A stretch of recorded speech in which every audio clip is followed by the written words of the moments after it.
Bwana, mambo ni mengi alafu muda ni mchache. Tumeweza kuona bibi Zuchu ameweza kufika nyumbani kwa kina Esma Pratsam pamoja na mama Dangote, na nataka nikwambie kwamba Esma bwana ameweza kuachika na mume wake, lakini tunaona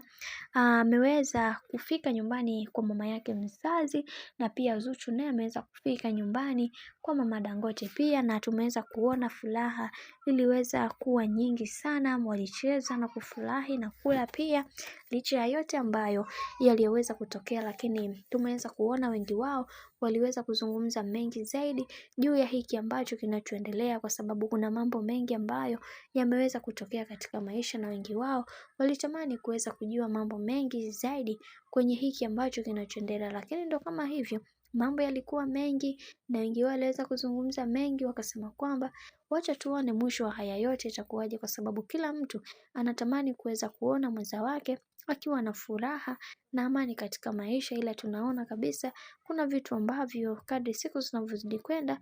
mambo yanazidi kuwa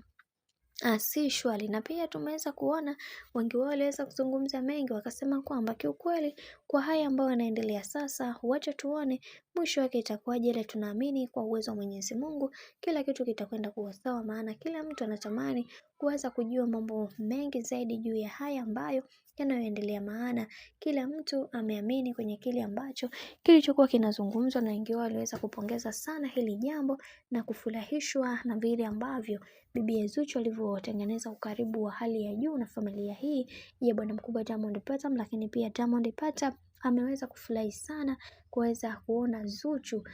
ameweza kujifungua, na wengi wao wakasema kwamba kwenye hiki ambacho kinachoendelea tupaswa kuweza kuhakikisha Zuchu anaendelea kuwa na amani na furaha katika maisha yake yote, maana kuna vitu vingi vimekuwa vikitokea katika maisha yake yote kiujumla.